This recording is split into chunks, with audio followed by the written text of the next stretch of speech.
This equilateral triangle is a symbol of the modern idea of the health of man. It has a physical side, a mental side, and a social side. Each side interacts with the other two in the overall picture of health. But for now, let's take a look at the physical side. Of course, this physical side represents man's body at any age. And its condition is obviously important. But first of all, how can we tell whether or not a person is physically fit? Walking upstairs, if you puff and you wheeze a lot, clutch at your heart and your abdomen pit, groaning and moaning and weak in the knees a lot, one might suspect you're not physically fit.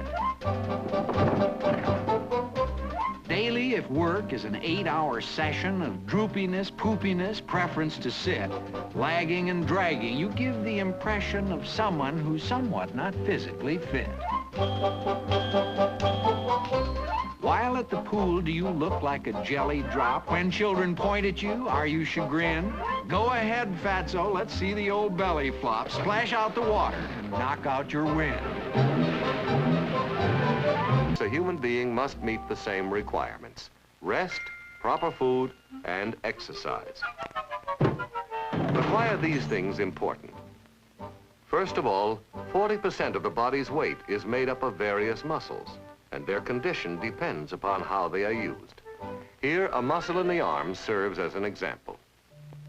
Like any muscle that moves a part of the body, it is a bundle of long, elastic, fiber-like cells.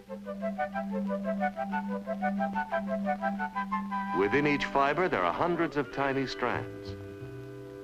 When stimulated by impulses from a nerve, they telescope together, making the muscle fibers shorter. The contraction of a number of fibers causes the muscle to exert force, raising the forearm. Now, if the muscle regularly has to raise a little extra weight and then is given a resting period, a very interesting thing happens. In each fiber, the number of tiny strands actually becomes greater, giving it more power. Of course, increasing the strength of each fiber will make the whole muscle stronger and give it more endurance. In addition, the muscle will have better tone, a little more tension, like a finely tuned violin string. Regular activity has the same effect on every muscle, but it does things for other parts of the body, too. The body contains miles of veins, arteries, and capillaries, through which blood is pumped continuously by a very special muscle, the heart. The heart muscle must work even when the body is inactive, but when the body is exercised, the heart pumps harder and faster to supply more blood. And like any muscle, it too becomes stronger when it has a little extra work to do. Furthermore, where arteries and veins join muscle tissue, exercise actually causes the networks of tiny capillaries to increase. This makes them better able to supply food and oxygen used by the muscles for energy. But when any muscle is exercised, waste products are formed faster than they can be carried away. As these wastes accumulate, the muscle becomes less efficient, and we feel tired. The muscle must be inactive for a time so that it can be cleansed of wastes and resupplied with food and oxygen. This is the reason that rest is essential.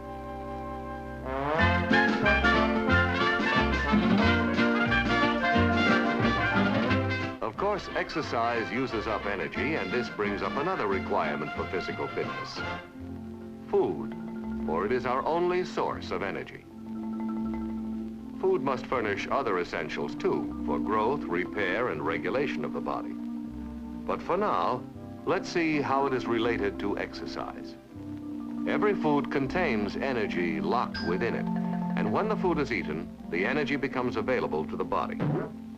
When this available energy is equaled by energy used up in activity, there is a state of balance. But if activity becomes less, over a period of time, the same amount of food will tip the scale, with one inevitable result: overweight. The balance can be restored by either reducing the amount of food or increasing activity, or a bit of both. This isn't always easy, but for physical fitness, it is essential. Hey, kids, You're not falling for that old physical fitness routine, are you? Who needs it? These are modern times. Let me give you the picture. Listen. We got lawnmowers that run automatically. You can flake out while you're doing your yard. Even at work, you don't work too fanatically. Turn on the power and then disregard. Sidewalks and stairways, they move while you stand on them. Everyone rides, no one walks anymore. Washing the dishes, you don't lay a hand on them. Flick on a switch and relax and ignore. Motorization makes golfing less bothersome. 36 holes doesn't tire your feet. Doors of garages, which teed off your father some, now can be raised while you're in the front seat. We got hydraulics, electronics, electricity, buttons and levers to push and to hit. Exercise, schmexercise, what's the publicity? Tell me who needs to be physically fit. So, you see? What if you don't get a lot of exercise? And suppose you are a little chubby. What's to worry about? Man's modern society has indeed overcome much of the necessity for physical effort, but his body has not. Without enough activity, muscles become flabby and quickly lose their tone. And the muscle fibers become weaker because the number of contracting strands actually decreases. Capillary systems shrink and muscles receive less food and oxygen. The heart beats less vigorously and in time may become weaker and have less endurance. Too much fat makes all these problems worse. Holy smoke! I didn't know that. Hey, I gotta get back in shape. The person who has allowed himself to reach a poor physical state should take care to rebuild his body gradually. The weekend athlete who tries to regain fitness too quickly or too strenuously may end up even worse off than before. Now he tells me.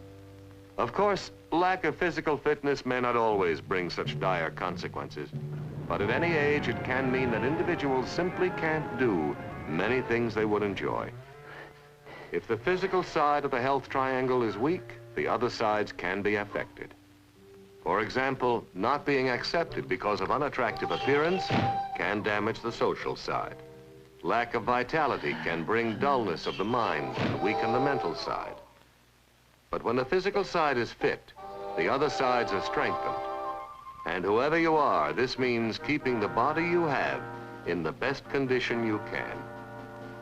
This is especially important in youth because the body is still growing, but also future years can reflect carelessness now in developing good habits of exercise, rest, and proper diet. It takes some effort, but you can benefit for the rest of your life. Only you can make the choice.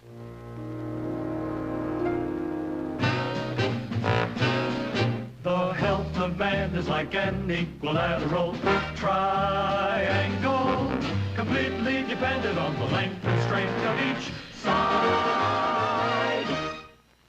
This film is part of a continuing program by the Upjohn Company in the interest of a better understanding of health.